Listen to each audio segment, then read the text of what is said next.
Hi, my name is Matt Madden, and I am the Vice President and Chief of Operations at Student Government Association. SGA has opened up the applications for the cabinet positions for the coming session, and we're here to just sort of talk about our roles and, for any potential applicants, explain sort of what the roles look like so that if you're interested, you can apply. My name is Andrew Martin. I'm Director of Public Relations for the 61st session. My name is Katrina Miller, and I'm the current student advocate for the 61st session. I'm Stella Yang, and I'm the current treasurer for the 61st session.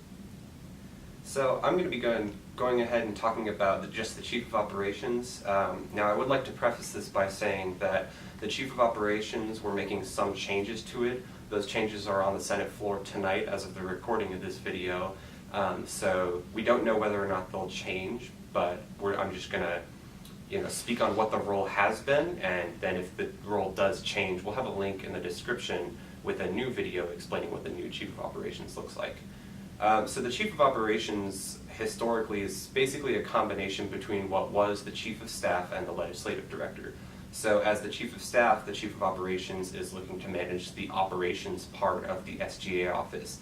It's making sure that cabinet members are organized and that they are able to focus on their jobs, and you can keep them on task with different initiatives that they're working on. As the legislative director, you'll work with senators and help them draft legislation, and you'll also put changes into the legislative journal, and you'll help people with formatting of bills before it goes to the floor.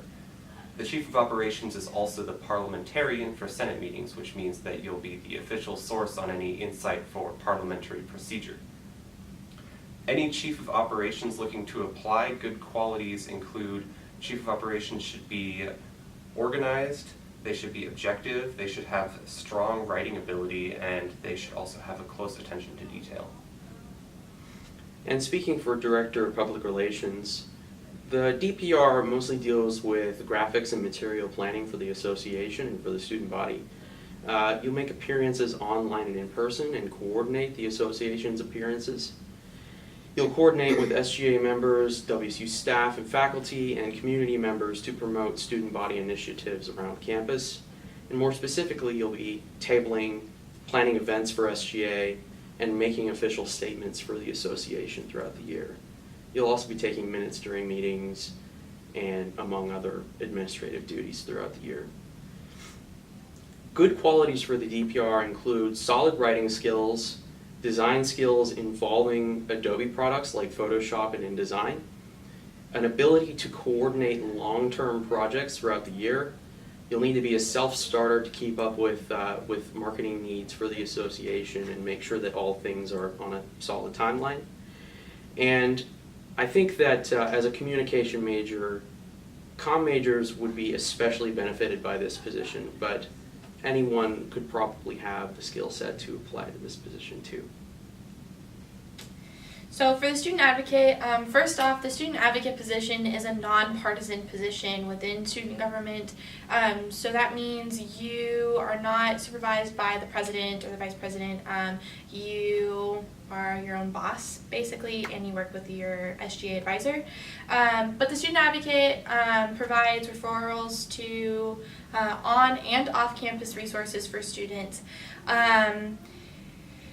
So you can host events and programs such as Food for Fines. One event that I hosted this past semester was a suicide prevention event, so things like that is really good events for the student advocate to host. As a student advocate, you'll work closely with care teams, student health services, WPD, the Office of Institutional Equity and Compliance, and other offices like that. The top two things that you do handle as a student advocate are parking appeals and grade appeals. Parking appeals is usually all throughout the year, and then grade appeals is more towards the middle and end of each semester. As a student advocate, I highly recommend a social work major. I know in past student advocates have been able to use the student advocate position as practicum. So that's an option for social work majors, but you don't necessarily have to be a social work major in order to apply. But you should definitely be empathetic, professional, trustworthy, and enjoy working with people one-on-one.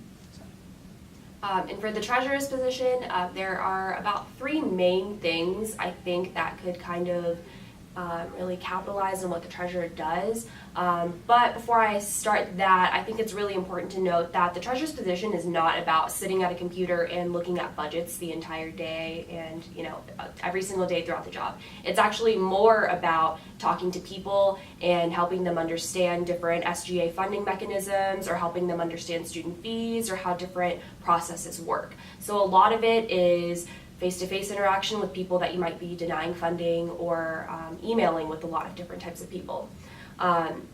But the 3 main things that we do, or that the treasurer does, is first, student funding, second, student fees, and third, the association's budget. So student funding is number 1. That is absolutely the thing that takes the most time out of the day. So SGA, as a backstory, SGA allocates $30,000 to individuals and $30,000 to student orgs. So this treasurer has to deal with teaching people how to apply, building the applications for people to apply, pushing them through the entire funding process. And so you have to also be in charge of the Budget and Finance Committee. And then the treasurer has to write the bill for the Senate. After the bill is written and it passes the Senate, the treasurer also has to deal with the reimbursement and the follow-up of that. So it might not necessarily sound like that difficult of a process, but when you have 20 individuals and 20 organizations at different points with different needs throughout the process, it is a lot of corresponding with people and a lot of emails and face-to-face communication and stuff like that. Additionally, there is student fees and the association's budget. That's a part of the treasurer's job. The student fees part happens just sporadically throughout the year, but it does deal with presenting yourself to a lot of different university officials and talking with them about the student fees budget. And then the association's budget is kind of where the sitting at a computer screen and making sure that each committee is spending the money that they need to spend and that SGA has its numbers in order. So good qualities for a treasurer, someone that's organized, someone that's absolutely a people person, and someone that's really comfortable with delivering not so great news to people. Because whenever someone does get denied for funding, sometimes they really need the money, but unfortunately SGA can't give them the money for whatever reason. So if you know how to deal with bad news, or if you're really great at customer service, then this job is actually really good for you. So I think that's all that we had to say for our different positions, but like Matt said, applications are open and we absolutely hope to see that you do apply. If you have any questions for us, please feel free to reach out. You can message us on Facebook, or you can go on to the wichita.edu website and look up SGA, and then email us individually at our own emails any questions that you have. So thanks for tuning in today.